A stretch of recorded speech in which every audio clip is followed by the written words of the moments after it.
ஓம் முருகா, வெற்றிவேல் முருகா. வேலுண்டு வினை இல்லை, மயிலுண்டு பயமில்லை. என் அன்பு தங்கமே, ஒரு ஆண் உன்னை தேடி வரப்போகின்றார். உன்னிடம் வாழ்க்கை பிச்சை கேட்கப் போகின்றார். யாரந்தான்? உன் வாழ்க்கைக்கு மிகவும் பிடித்த ஆண் தான்.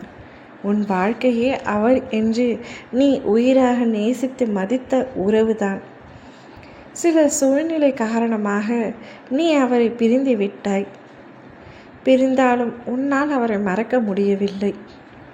அவருக்கும் அதே பிரச்சனை தான். உன்னை அவரால் இன்று வரை மறக்க முடியவில்லை. நீங்கள் பிரிந்து பல நாட்கள் ஆகிவிட்டன. ஆனாலும் உன்னுடைய நினைவுகள் இன்று வரை அவருடைய மனதில் ஓடிக்கொண்டு தான் இருக்கின்றன. அவர் என்னை எல்லாம் நினைக்கவே மாட்டார் என்று நீ நினைத்து கொண்டிருக்கின்றாய். ஆனால் அவருக்கு இன்று வரை உயிராகவும் உலகமாகவும் நீ மட்டுமே இருந்து கொண்டிருக்கின்றாய். உன்னை தவிர வேறு யாரையும் ஏற்றுக்கொள்ளும் பக்குவம் அவரிடத்தில் இல்லை.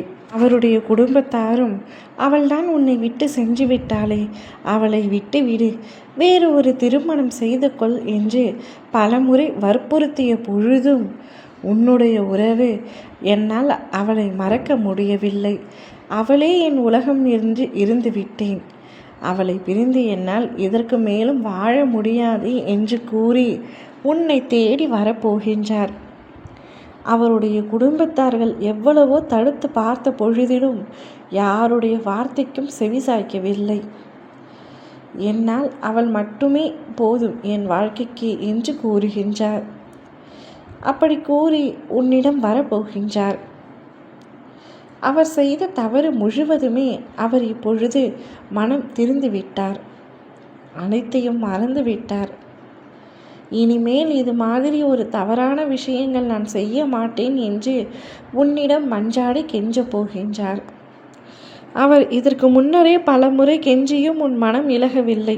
அவர் செய்த தவறுக்கு தண்டனை இந்த பிரிவு தான் என்று அவர் நினைக்கின்றார். அந்த பிரிவை ஆனால் ஏற்றுக்கொள்ள முடியவில்லை. மீண்டும் உன்னிடத்தில் வந்து வாழ்க்கை பிச்சை கொடு என்று கெஞ்ச போகின்றார். பின்பு நீ என்ன முடிவு எடுக்க வேண்டும் என்பதை நீதான் தீர்மானிக்க வேண்டும். உன்னாலும் அவரை பிரிந்து நிம்மதியாக வாழ முடியவில்லை என்பது எனக்கு நன்றாக தெரியும்.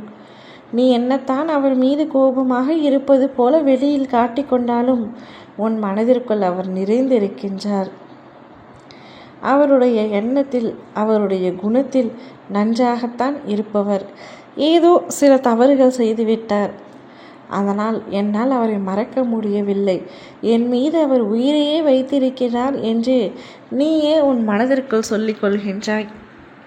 பின்பு என்ன இவ்வளவு பிடிவாதம்? விட்டு கொடு தங்கமே. அவர் உன்னை தேடி வரும்பொழுது அவரை ஏற்றுக்கொள்.